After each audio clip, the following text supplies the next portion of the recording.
Hello friends. मैं हूं Arvindra Pratap Singh, managing director Arastu IAS academy Indore से। दोस्तों, आज हमारे लेक्चर का जो टॉपिक होगा वो है राष्ट्रीय बाघ सर्वेक्षण रिपोर्ट 2018।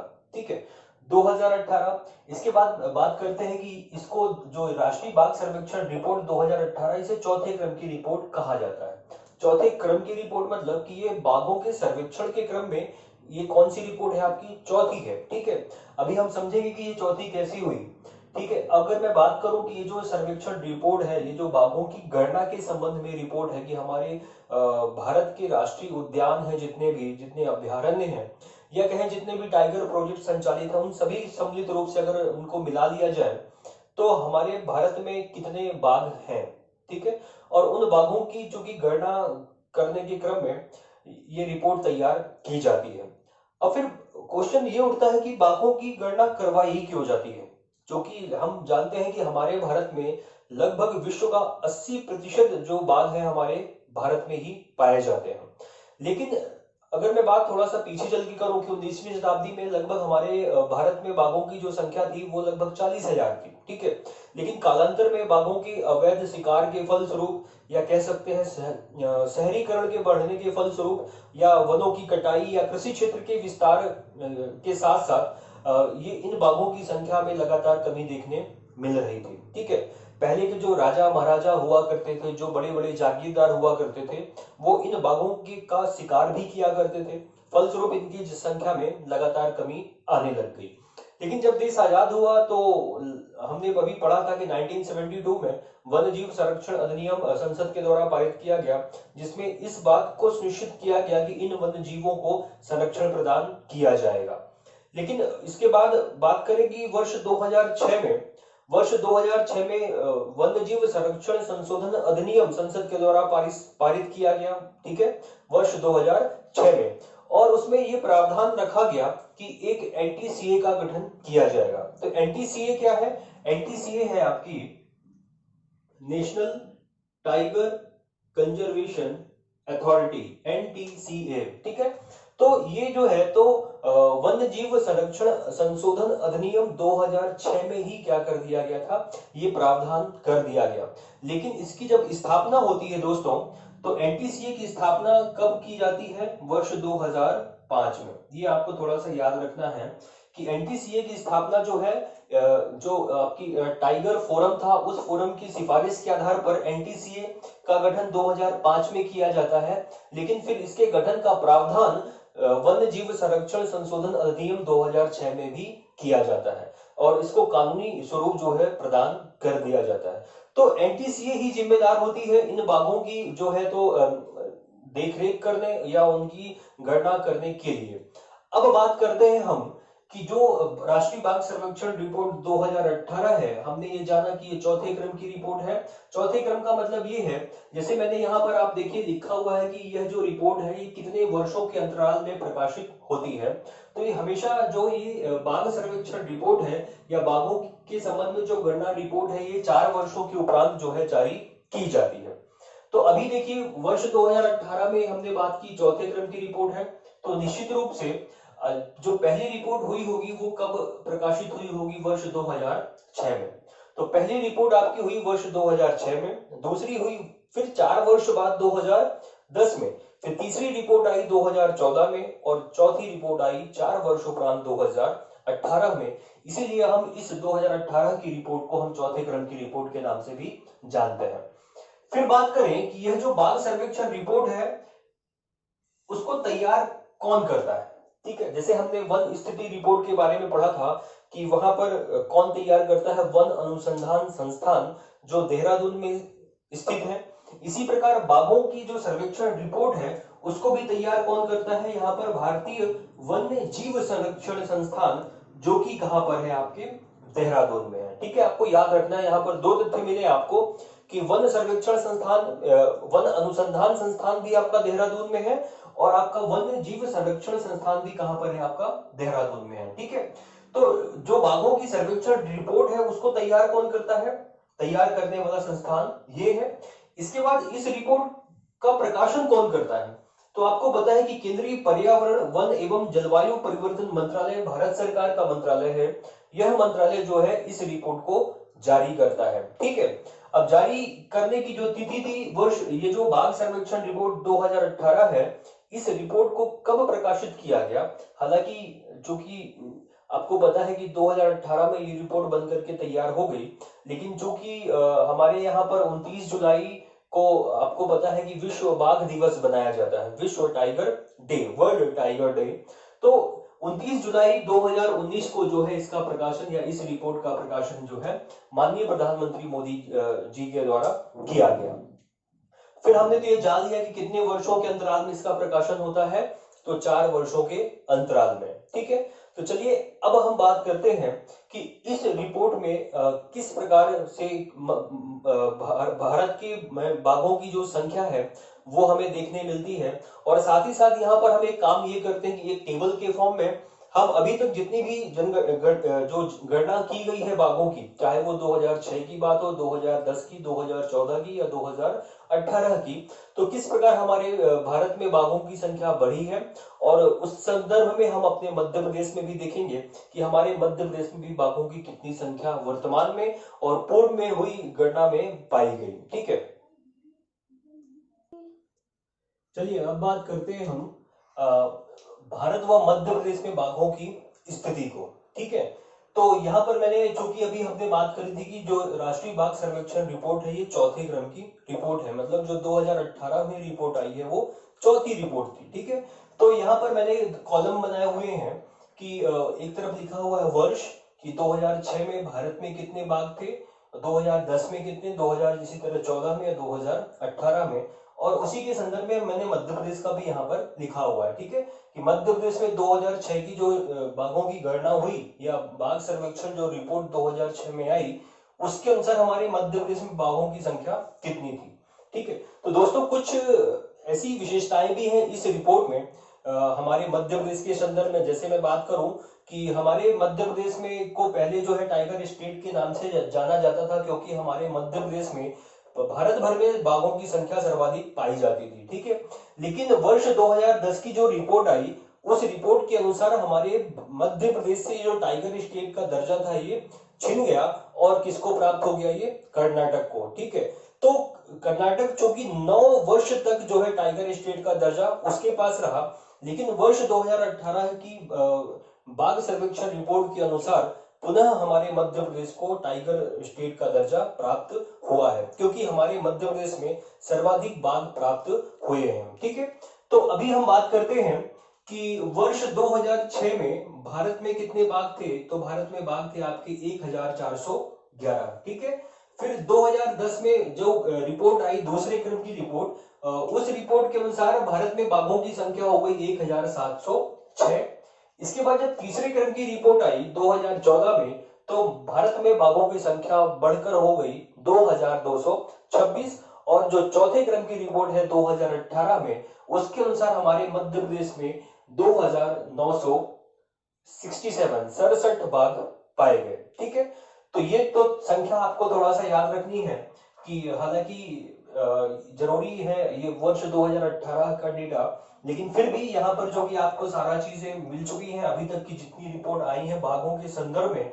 ठीक है, तो ये संख्याओं को थोड़ा सा आपको याद रखना है। अब मैं थोड़ा सा बात करूं कि प्रतिशत की, जो कि दोस्तों वर्ष 2010 में रूस के सेंट पीटर्सबर्ग में बाघ देशों का एक सम्मेलन हुआ। बाघ देश मतलब कि ऐसे देशों का जहां पर बाघों की आबादी पाई जाती है। तो लगभग 13 देश जो है सेंट पीटर्सबर्ग में मिले, और चूंकि उस समय पर विश्व भर में बाघों की संख्या में लगातार गिरावट देखने मिल रही थी, तो उन लोगों ने बाघों को संरक्षित करने के लिए एक योजना तैयार की, और उस योजना के तहत जो है आगे जो है बाघों को संरक्षण देने की दिशा में कार्य प्रारंभ किया, और उन्होंने एक अपना लक्ष्य निर्धारित किया कि विश्व में अभी जितने बाघ हैं, तो प्रत्येक देश जहां पर बाघ पाए जाते हैं, वर्ष 2022 तक उस देश को अपने यहाँ पर बाघों की संख्या क्या करनी है? दोगुनी करनी है। ठीक है, तो भारत के पास भी एक चैलेंज था कि वर्ष 2010 में हमारे पास 1706 बाघ थे, तो 12 साल मतलब कि 2022 तक इस संख्या को क्या करना था, लगभग डबल करना था। तो 2010 में लगभग 1700 थे मान लीजिए, तो यहाँ पर कितना करना आपको, 2022 तक आपको 3400 करने हैं। तो महत्वपूर्ण ये है कि 2018 में ही भारत ने लगभग 3000 जो बाघ थे वो उनकी संख्या पूरी कर ली है। 3000 तो नहीं, वैसे तो 2967 बाघ हैं, लेकिन अप्रोक्सीमेटली मैं बात कर रहा हूं कि लगभग इतने हैं।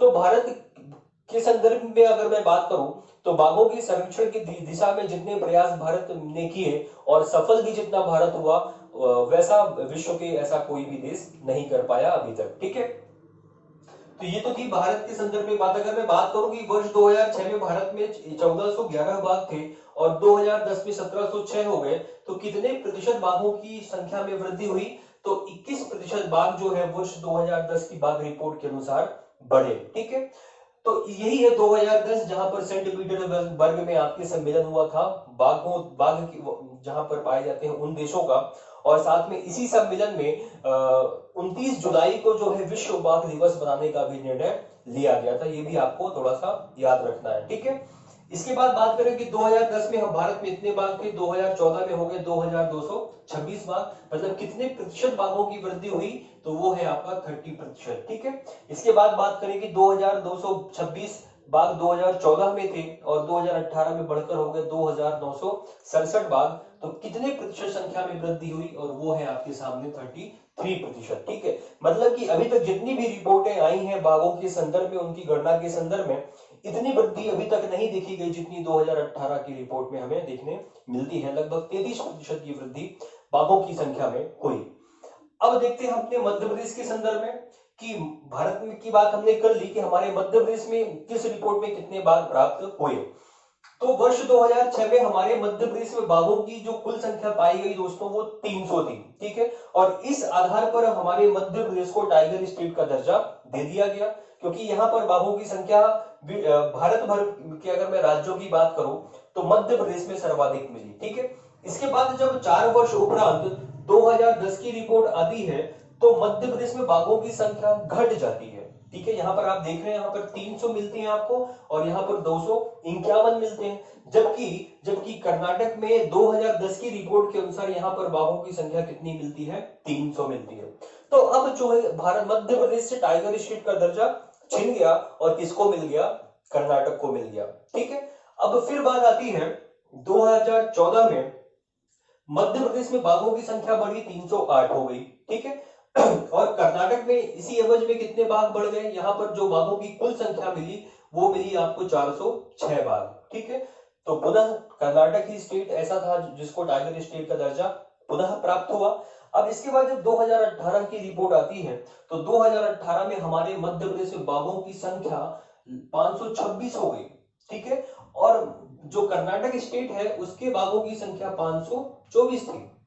ठीक है, तो अब देखिए यहाँ पर कितना बड़ा चेंज आया इन 4 वर्षों में। इन 4 वर्षों में लगभग मध्य प्रदेश में जो बाघों की संख्या में वृद्धि हुई दोस्तों, वो लगभग 71% हुई, जबकि इसी समय पीरियड में मध्य जो कर्नाटक था वहां जो बाघों की संख्या में वृद्धि हुई वो मात्र कितनी हुई, 29%। और इस प्रकार से पुनः हमारे मध्य प्रदेश को टाइगर स्टेट का दर्जा प्राप्त हो गया। ठीक है, तो ये थोड़े से डेटास जो है ये आपको याद रखने हैं। फिर इसके बाद हमने देखा था कि एनटीसीए के बारे में कि नेशनल टाइगर कंजर्वेशन अथॉरिटी। ठीक है, इस अथॉरिटी का गठन जो किया गया था वो दिसंबर 2005 में किया गया था। तो टाइगर टास्क फोर्स गठित थी, उस टास्क फोर्स की सिफारिश के आधार पर इसको जो है 2 दिसंबर 2005 में गठित किया गया। लेकिन कालांतर में जो वन्यजीव संरक्षण अधिनियम या वन्यजीव संरक्षण संशोधन अधिनियम 2006 जो पास हुआ, इस अधिनियम के आधार पर एनटीसीए का गठन का भी प्रावधान वहां पर किया गया। ठीक है, और जो भारत में जो वन पर्यावरण जलवायु मंत्रालय के मंत्री होते हैं भारत साधक, वही इसके अध्यक्ष भी होते हैं। ठीक है, और जो वन राज्य मंत्री होते हैं वो उसके उपाध्यक्ष होते हैं एनटीसीए के। तो एनटीसीए ही अब बाघों की गणना के संबंध में जो आपका वन्यजीव संरक्षण संस्थान है देहरादून, उसकी मदद करता है और साथ में रिपोर्ट को तैयार करता है। तो दोस्तों, कभी आपने सोचा है कि इन बाघों की गणना होती कैसे है? भाई आप तो जंगल में जाओगे नहीं कि बाघों की गिनती करने जाओगे, तो बहुत सारी सैटेलाइट इमेज होती हैं, साथ ही जो बाघों के पद चिन्ह होते हैं उनकी भी पहचान की जाती है, और जो बाघों के स्ट्रिप्स होते हैं, मतलब कि उनकी जो लकीरें जो होती हैं, क्योंकि वहां पर कैमरा वगैरह सेट कर दिया जाता है, अब तो ड्रोन वगैरह भी चल चुके हैं, तो उनकी मदद से जो है तो काफी सारे पिक्चर लिए जाते हैं, और उन पिक्चरों का फिर जो है तो इकट्ठे करके और प्रोसेसिंग करने के बाद जो है तो एक अप्रोक्सीमेटली अंदाजा लगाया जाता है कि इस प्रदेश में या भारत में इतने बाघ वर्तमान समय में है। ठीक है, तो ये थोड़ा सा एनटीसीए के बारे में आपको याद रखना है कि इसकी स्थापना कब हुई या संशोधन अधिनियम कौन सा था, तो वन्य जीव संरक्षण संशोधन अधिनियम 2006 में पास हुआ। ठीक है, और 4 सितंबर 2006 में क्या हो गया, वो इंप्लीमेंट हो गया हमारे भारत में। तो इसमें हालांकि कुछ और भी प्रावधान किए गए, जैसे मैं बात करूं कि सजा का जो प्रावधान था वो इसमें बढ़ा दिया गया। ठीक है, तो वो सारी चीजें आप देख लीजिएगा एक बार, आपको मिल जाएंगी। तो अब बात करते हैं कि जो आपकी बाघ सर्वेक्षण रिपोर्ट है, उस रिपोर्ट में राज्यों में बाघों की संख्या कितनी बताई गई कि किस राज्य में कितने बाघ थे। तो हमने जैसा कि एज यूजुअल जैसे हमने अभी तक पढ़ा इस रिपोर्ट में कि मध्य प्रदेश अब पुनः टाइगर स्टेट बन चुका है, प्राप्त हो चुका है, मतलब कि अब भारत भर में सर्वाधिक बाघ किस प्रदेश में प्राप्त होते हैं, तो वो है आपका मध्य प्रदेश। कुल कितने बाघ मिले, तो 526 बाघ। इसके बाद जो दूसरा स्टेट है वो है आपका कर्नाटक। कर्नाटक में आपको 524 बाघ मिलते हैं। इसके बाद उत्तराखंड में 312 बाघ, महाराष्ट्र में 264 बाघ, और तमिलनाडु में प्राप्त होते हैं 190 बाघ। ठीक है, तो ये आपको थोड़ा सा डेटा याद रखना है।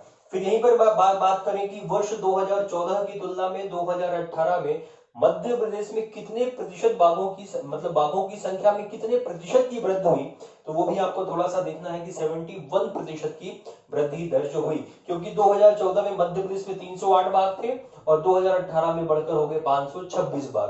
और इसकी तुलना अगर हम कर्नाटक से करें तो कर्नाटक में 2014 में 406 बाघ थे और 2018 में बाघों की संख्या जो है 524 हुई, मतलब कि कितने प्रतिशत की वृद्धि हुई, तो वो प्रतिशत है आपका 29% की वृद्धि हुई। ठीक है दोस्तों, तो मेरे ख्याल से बस जो बाघ रिपोर्ट है, अब चूंकि हमें बहुत ज्यादा करना नहीं है मध्य प्रदेश के संदर्भ में, तो थोड़ा बहुत फैक्ट्स और मिलते हैं, जैसे कि कुछ टाइगर रिजर्व हैं, जैसे कि आपका दंफा हो गया, बुक्सा हो गया। तो इन चूंकि ये टाइगर रिजर्व भी है, तो ये बड़ी बात है कि यहाँ पर बाघों की संख्या हमें मिली ही नहीं। ठीक है, तो इनका भी उल्लेख इस रिपोर्ट में किया गया है। साथ ही भारत के जैसे छत्तीसगढ़ हो गया, मिजोरम हो गया, ये भारत के ऐसे दो प्रदेश हैं जहां पर बाघों की संख्या में हमें कमी देखने को मिलती है। ठीक है, वृद्धि नहीं हुई, यहाँ पर बाघों की संख्या में कमी देखने मिली। ऐसे दो ही प्रदेश हैं जहां पर बाघ प्राप्त होते हैं, एक है आपका छत्तीसगढ़ और दूसरा है आपका मिजोरम। ठीक है, तो ये तो थी बाघ सर्वेक्षण रिपोर्ट 2018। तो ये कंप्लीट होता है यहाँ पर। अब हम देखते हैं आगे मध्य प्रदेश के अभ्यारण्य। चलिए फ्रेंड्स, तो अब बात करते हैं हम कि मध्य प्रदेश में अभ्यारण्य। तो अभी तक हमने देखा था, चूंकि प्रीवियस लेक्चर में हमने ये सारी चीजों को कवर किया था कि अभ्यारण्य क्षेत्र किस क्षेत्र को घोषित कर सकती है राज्य सरकार, और राष्ट्रीय उद्यान किन क्षेत्रों को घोषित कर सकती है। लेकिन चलिए यहाँ पर एक बार फिर से देखते हैं हम कि मध्य प्रदेश में अभ्यारण्य। तो वन्य जीव संरक्षण अधिनियम 1972 की धारा 18 में राज्य सरकार को यह धारा शक्ति प्रदान करती है कि राज्य सरकार किसी भी जैव विविधता पूर्ण क्षेत्र को या जो पारिस्थितिकी तंत्र के लिए महत्वपूर्ण क्षेत्र होता है, उसे राज्य सरकार जो है अभ्यारण्य के रूप में घोषित कर सकती है। लेकिन अभ्यारण्य के रूप में घोषित करने के लिए शर्त एक है, यह है कि वह जो क्षेत्र है वो संरक्षित क्षेत्र होना चाहिए। ठीक है, तो ये तो बात थी कि जो अधिनियम है आपका, किस अधिनियम की किस धारा में क्या प्रावधान है, राज्य सरकार को कौन सी शक्ति प्रदान करता है। इसके बाद अगर बात करें कि वर्तमान में हमारे मध्य प्रदेश में अभ्यारण्यों की कुल संख्या कितनी है, तो कुल अभ्यारण्यों की जो संख्या मिलती है वो है 31। ठीक है, तो याद रखना आपको 31 है, 31। तो दोस्तों यहाँ पर मैंने मध्य प्रदेश का मैप बनाया हुआ है, ये जो आपको रेड कलर से ये बाउंड्री दिख रही होगी।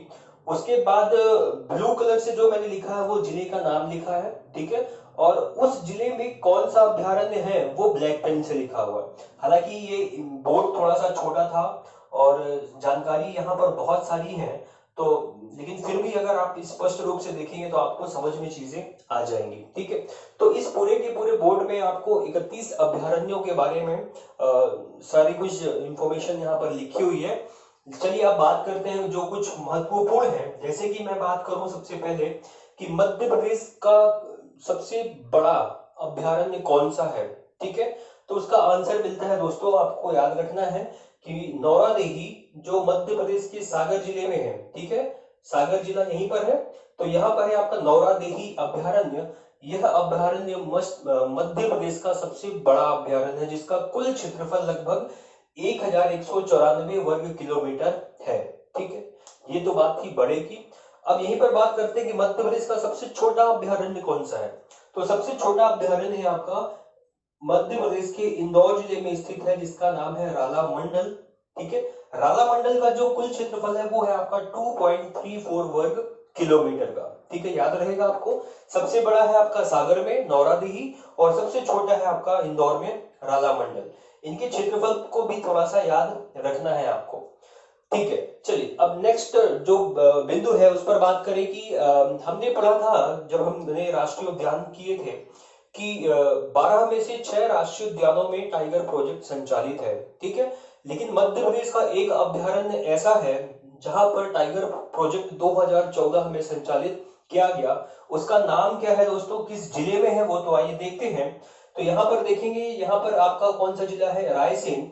रायसेन जिले में चूंकि यहाँ पर 2 अभयारण्य है, एक है सिंघोनी अभयारण्य पाया है और दूसरा रातापानी अभयारण्य। ठीक है, तो रातापानी अभयारण्य में आपका प्रोजेक्ट टाइगर संचालित है वर्ष 2014 से 14 से, ये आपको तथ्य याद रखना है। ठीक है, कि मध्य प्रदेश के रायसेन जिले में स्थित रातापानी अभयारण्य में यह प्रदेश का एकमात्र ऐसा अभयारण्य है जहां पर टाइगर प्रोजेक्ट 2014 से संचालित किया गया है।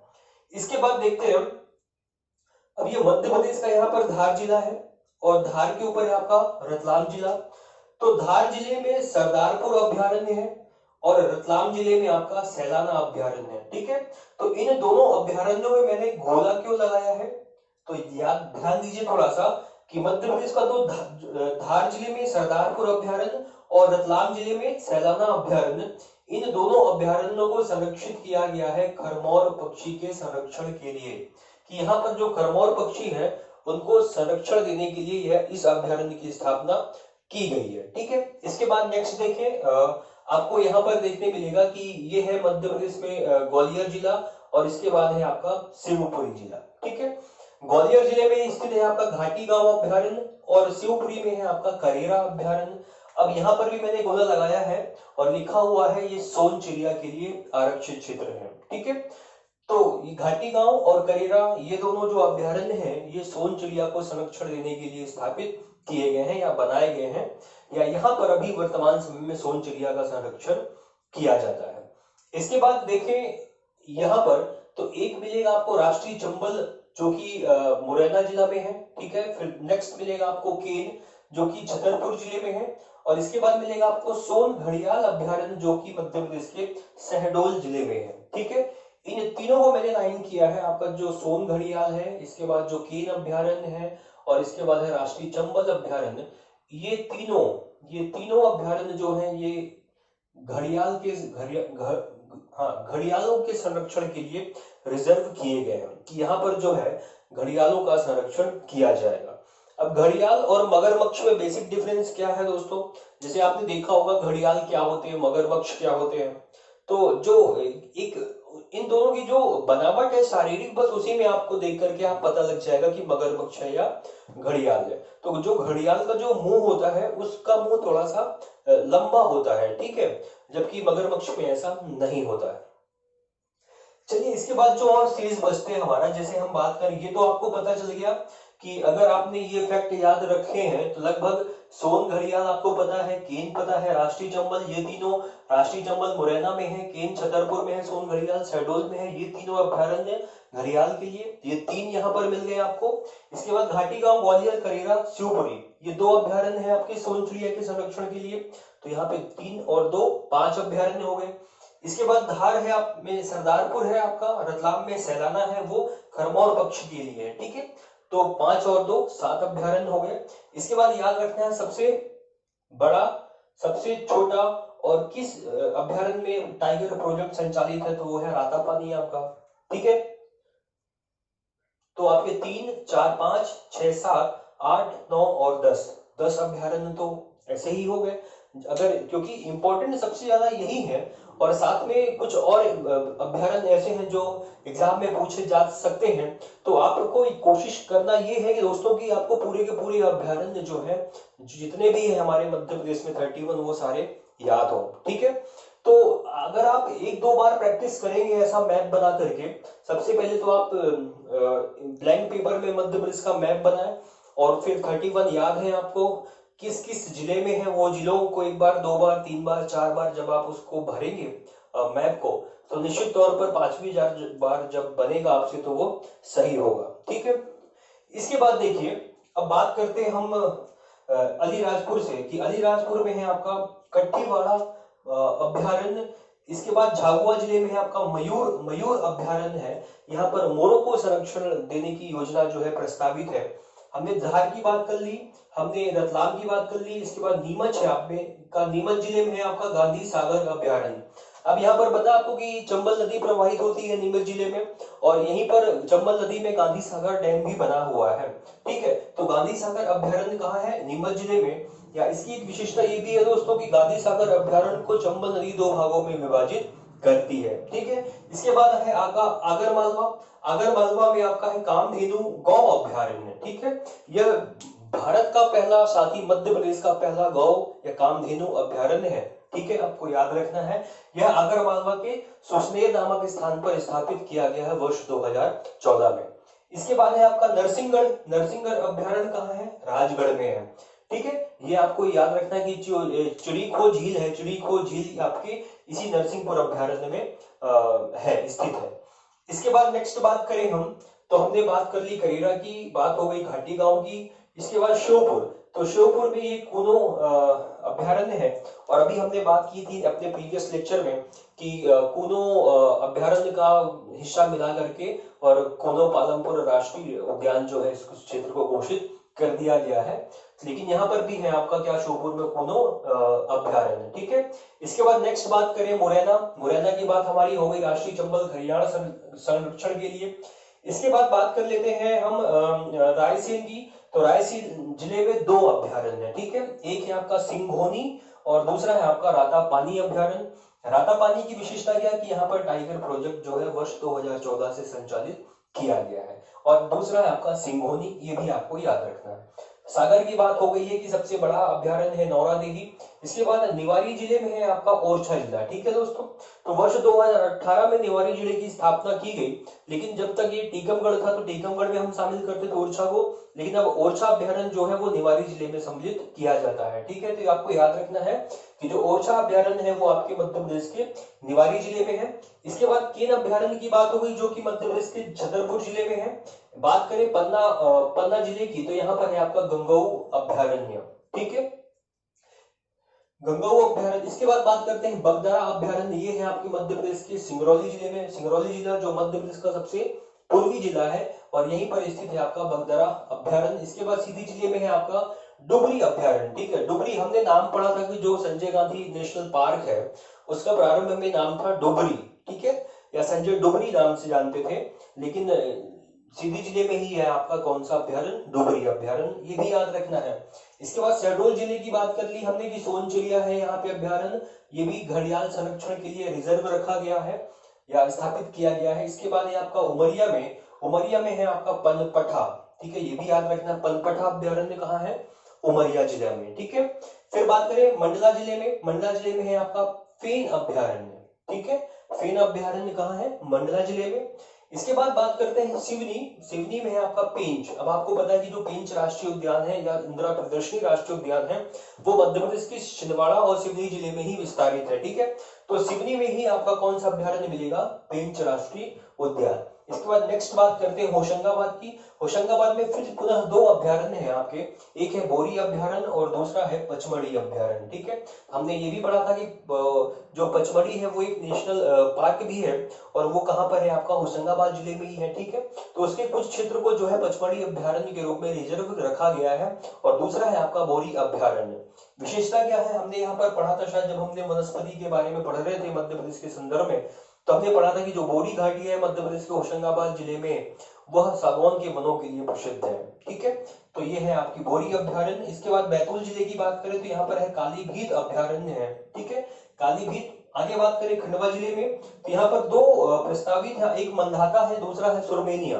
मंधाता और सुरमेनिया दो अभ्यारण्य मिलेंगे आपको खंडवा जिले में। ठीक है दोस्तों, इसके बाद और बात करें देवास जिला, देवास जिले में है आपका खिवनी अभ्यारण्य। ठीक है, हमने बात कर ली इंदौर में जो आपका राला मंडल है, बाकी लगभग सारी चीजों की हमने बात कर ली है। अब एक बचता आपका दमोह, दमोह में है आपका रानी दुर्गावती अभ्यारण्य। ठीक है दोस्तों, तो इंपॉर्टेंट बस यही है आपका कि जैसे पूछ लेता है कि खरमोर पक्षी के लिए कौन सा अभ्यारण्य जो है रिजर्व किया गया है या प्रसिद्ध है, तो फिर आंसर कभी एक आ सकता है, एक ही आएगा। तो रतलाम में सैलाना दे सकता है या सरदारपुर दे सकता है। इस प्रकार से सोनचरिया के लिए कौन सा है, खाटी गांव है या करेरा है। तो ये थोड़ा सा आपको जो है फैक्ट इसके संबंध में याद रखने पड़ेंगे। ठीक है, तो आप इसकी काउंटिंग करेंगे तो ये आपको पूरे के पूरे आपको 31 अभ्यारण्य मिलेंगे। एक बार चलिए मैं कोशिश कर रहा हूँ कि मैं आपको एक बार काउंट करवा दूं, तो एक बार आप इसको चेकआउट कर लीजिएगा। अब हम जो गिनते जाएंगे उसको हम क्रॉस करते जाएंगे अभ्यारण्यों की संख्या। ठीक है, तो जैसे आपका हो गया ये कट्टीवारा, ठीक है, अलीराजपुर, मयूर हो गया, झाबुआ में, सरदारपुर, धार में, सैलाना, रतलाम में, फिर है आपका नीमच, गांधी सागर। ठीक है, फिर आगर मालवा, कामधेनु अभ्यारण्य आगरमालवा में, राजगढ़ में है आपका नरसिंहगढ़। तो ये तो लिखा ही हुआ है, लेकिन एक बार काउंटिंग कर लेते हैं कि 1 2 3 4 5 6 7, ये 8 हो गया आपका, ये 9 हो गया, ये 10, ये 11, ये 12, ये 13, 14, 15, 16, 17, 18, 19, 20, 21, 22, 23, 24, 25, 26, 27, 28, 29, 30 और ये हो गया आपका 31। ठीक है, तो 31 अभ्यारण्य हमारे मध्य प्रदेश में वर्तमान समय में है। ठीक है, और कुछ ऐसा डेटा आपको इसके संबंध में याद नहीं रखना है जिसका क्षेत्रफल कितना है। अब चूंकि जो वन्य जीव है वो वन्य जीव तो लगभग एक से ही सभी आपको अभ्यारण्य में मिलेंगे, या बात करें तो नेशनल पार्क में मिलेंगे, लेकिन जो विशेषताएं कुछ है वो सारी चीजें हम कर चुके हैं। ठीक है दोस्तों, तो ये तो थे हमारे मध्य प्रदेश के अभ्यारण्य की बात। तो अब बचता है कुछ टॉपिक है जो महत्वपूर्ण तथ्य के रूप में, तो वो हम अब देखते हैं। चलिए अब बात करते हैं महत्वपूर्ण तथ्यों, जो इंपॉर्टेंट फैक्ट्स हैं मध्य प्रदेश के राष्ट्रीय उद्यान और अभ्यारण्यों के संबंध में, उन पर थोड़ा सा नजर डालते हैं। तो आइए, सबसे पहले मैंने लिखा व्हाइट टाइगर सफारी। ठीक है, आपको पता है कि व्हाइट टाइगर सफारी मतलब अगर विश्व भर की मैं बात करूं तो जो व्हाइट टाइगर है वो हमारे मध्य प्रदेश में ही प्राप्त होते हैं। तो व्हाइट टाइगर सफारी की स्थापना की कहाँ गई है, यह सतना जिले के मुकुंदपुर में की गई है। तो ये आपको याद रखना है। ठीक है, तो कई बार हम कंफ्यूज हो जाते हैं कि जो मुकुंदपुर है वो रीवा जिले में सम्मिलित होता है या सतना जिले में, तो यहाँ पर कंफ्यूज बिल्कुल नहीं होना। जो मुकुंदपुर व्हाइट टाइगर सफारी है वो मध्य प्रदेश के किस जिले में स्थापित की गई है, सतना जिले में, वर्ष 2016 में। ठीक है, तो यह विश्व में पहली व्हाइट टाइगर सफारी स्थापित की गई सतना जिले के मुकुंदपुर स्थान पर। ठीक है, और यह वर्ष 2016 में। इसके बाद नेक्स्ट है आपका राष्ट्रीय चंबल अभ्यारण्य। ठीक है, तो हमने बात की थी अभी जब हमने मैप में पढ़ा था राष्ट्रीय चंबल अभ्यारण्य के बारे में, जो मुरैना में है, कि वो घड़ियाल संरक्षण के लिए रखा गया है। जबकि घड़ियाल तो होता ही है यहाँ पर, साथ साथ डॉल्फिन का संरक्षण भी इस राष्ट्रीय चंबल अभ्यारण्य में किया जाता है। ठीक है, और इसके अगर मैं बात करूं हमारे मध्य प्रदेश में, चूंकि हमने देखा था जो घड़ियाल संरक्षण के लिए 3 अभ्यारण्य वहां पर रिजर्व थे, आपका केन था, आपका सोन अभ्यारण्य था, और साथ ही साथ आपका राष्ट्रीय चंबल अभ्यारण्य। तो सबसे बड़ा जो क्षेत्रफल है आपका राष्ट्रीय चंबल अभ्यारण्य का, जहां पर घड़ियालों को संरक्षण दिया जाता है। ठीक है, इसके बाद नेक्स्ट है आपका राला मंडल। राला मंडल अभ्यारण्य मध्य प्रदेश का सबसे छोटा अभ्यारण्य। ठीक है, तो यहाँ पर एक लोमड़ी संरक्षण केंद्र की भी स्थापना की गई है राला मंडल में। ठीक है, इसके बाद नेक्स्ट है आपका नरसिंहगढ़ अभ्यारण्य। नरसिंहगढ़ अभ्यारण्य है कहाँ पे? राजगढ़ जिले में। यहाँ पर इसी अभ्यारण्य में आपको चिड़ीखो झील जो है स्थित है, ये आपको याद रखना है। इसके बाद बात करूं कि इंदौर में एक सिरपुर तालाब है। ठीक है, सिरपुर तालाब इंदौर में, इस सिरपुर तालाब में पक्षी विहार निर्मित किए जाने की योजना प्रस्तावित थी वर्ष 2012 में। ठीक है, पक्षी विहार सिरपुर तालाब इंदौर। कभी कभी अगर एग्जाम में पूछता है कि सिरपुर तालाब कहां पर है, जो कि ये इंपॉर्टेंट है कि यहाँ पर पक्षी विहार निर्मित किए जाने की योजना जो है प्रस्तावित है वर्ष 2012 से, वो इंदौर जिले में है। इसके बाद आपका है गंगऊ अभ्यारण्य। गंगऊ अभ्यारण्य जो कि गंगऊ है आपका पन्ना में, और यहाँ पर जंगली भैंसों को भी संरक्षण देने का जो है तो योजना बनाई गई है। इसके बाद नेक्स्ट है आपका कालीभीत अभ्यारण्य। कालीभीत अभ्यारण्य की बात यहाँ पर काले भालू को संरक्षण देने के लिए केंद्र स्थापित किया गया है। ठीक है, तो ये तो थी कुछ महत्वपूर्ण जानकारी, क्योंकि सामान्य जानकारियों को तो हमने अपने मैप में ही सारी चीजों को कर लिया है। इसके बाद दोस्तों ये तो थी अभ्यारण्य की बात। अगर मैं और राष्ट्रीय उद्यानों में जाऊं तो हालांकि वहां पर भी हमने सारी चीजें कर ली हैं। अगर आप देखेंगे तो आपको सारे फैक्ट्स वहीं से प्राप्त हो जाएंगे। जैसे कि मध्य प्रदेश का पहला राष्ट्रीय उद्यान कौन सा है? ठीक है, तो वो है आपका कान्हा किसली। पहला मध्य प्रदेश का टाइगर प्रोजेक्ट किस राष्ट्रीय उद्यान में संचालित हुआ? तो वो भी है आपका कान्हा किसली। सबसे बड़ा राष्ट्रीय उद्यान कौन सा है? तो कान्हा किसली है। तो अब जैसे कि पेंच जो राष्ट्रीय उद्यान था उसका किस वर्ष नाम परिवर्तित किया गया और इंदिरा प्रियदर्शनी रखा गया। ठीक है, जो आपका ब्रेडरी प्रजाति का बारहसिंगा है वो किस राष्ट्रीय उद्यान में प्राप्त होता है।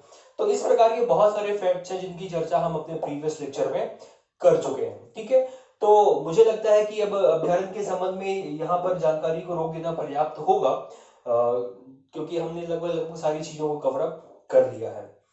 तो चलिए दोस्तों, आज का टॉपिक हम यहीं पर समाप्त करते हैं। हमने मध्य प्रदेश के वन और हमने मध्य प्रदेश के राष्ट्रीय उद्यान और अभ्यारण्य और जो आपका बाघ सर्वेक्षण रिपोर्ट थी वो हमने कवर कर ली है। तो मित्रों, आप घर पे रहें, सुरक्षित रहें, और जय हिंद, जय भारत। Thank you.